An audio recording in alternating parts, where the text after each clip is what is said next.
your first film? You've done a lot of radio over the years, but is your first film, or am I wrong? It's my first film as director. I edited many films years ago, but this is my directorial debut, to say the most pretentious possible. Well, it's a terrific one. Afterwards, I'm going to pull Sara up here to have a little Q&A, answer some questions. You're good for that? Yes, absolutely. Well, then we won't. Anything else you want to say? Anyone else? No, enjoy the movie. Okay, very good. Here is the Jazz Loft, according to W. Eugene Smith. Thank you. Can I also call up Calvin Skaggs, producer?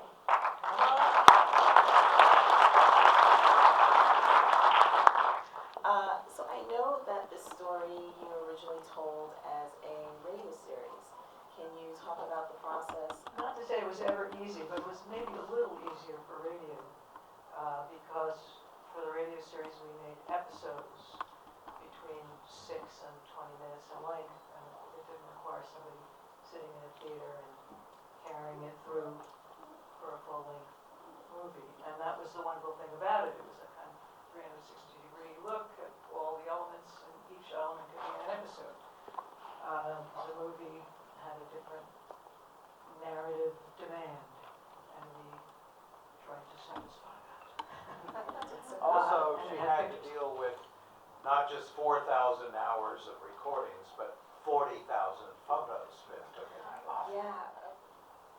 Sara, when you were looking at all the photos, listening to all that tape, did you ever just yearn to have been there yourself, in person, or just have fun?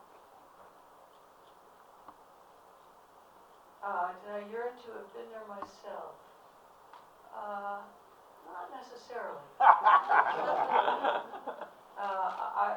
Fascinating, yes, and full of things that I learned and issues that interested me, but I'm not sure I really would have wanted to be there. Maybe I would have wanted to visit, but I'm not sure I would want to be a Loft regular or hang out there. But maybe not. I don't know. Maybe if I had that passion for the music and for that moment, you know, in history, yes, maybe I would have wanted to be there. I don't know the answer to that. Well, I've known Sara for 20 years, or more slightly, and 20 years ago, she might have been more attractive to me. We're all older now. Perhaps that's true.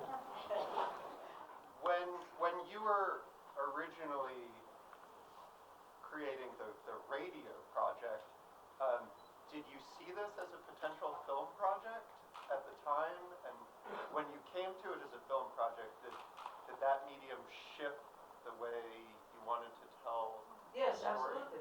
Yes. And where's your voice?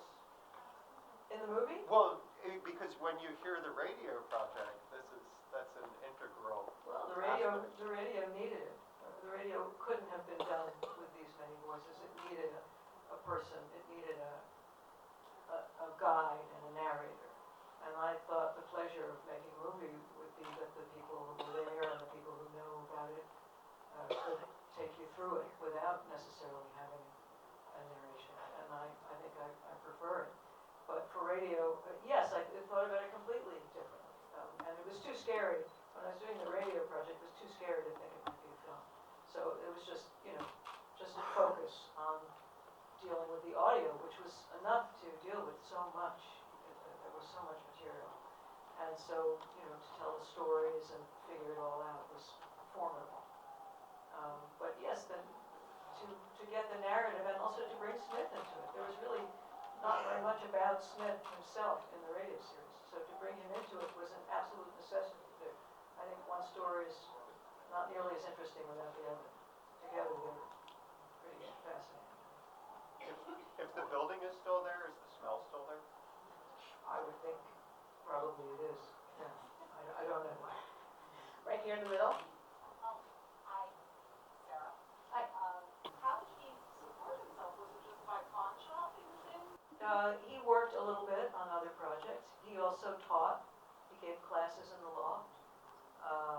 We heard from a few people, right? Who was it who studied? Cy Johnson and a few other people actually took classes with him. Seminars. Charles Harbut, who's in the film, took seminars with Smith in the Loft. And he did a little freelance work. But there was a period where he was pawning a lot of things and where he was very poor. So I think that he did have a kind of decline in the Pittsburgh project, and that it was a period of focusing on the loft, really. The audio recordings were spectacular, better than many studio recordings.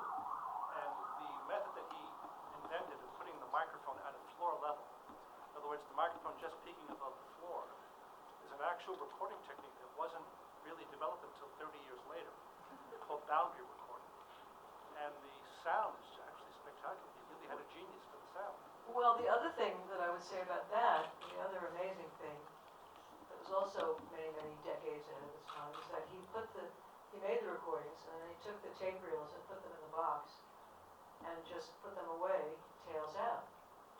Now, later, those of us who used quarter-inch tape learned that if you stored tapes heads out, you got what's called print-through. I don't know, Gene probably didn't know, or maybe he couldn't have known because we didn't know about it. But that's another kind of amazing thing that made the sound better than it might have been.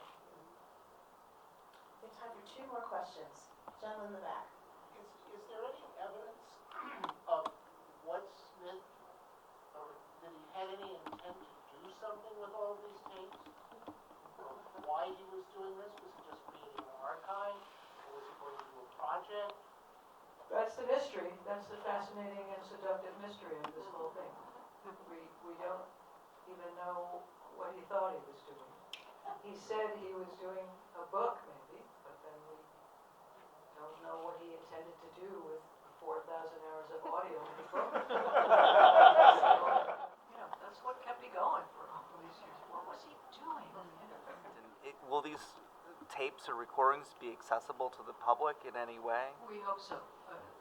It's a complicated thing to do, but we hope that we or somebody else will make at least some of that material available at length and uninterrupted, and just for people who want to just dive into it, of which there probably are 4 or 5. We're fulfilling Eugene Smith's fantasy or his subconscious desire in putting this all together. Somehow we're fulfilling it for him. And I don't know, maybe nobody else thought that, but I thought it, and I brought it up. Everyone, remember this film is playing as part of our Metropolis competition, so the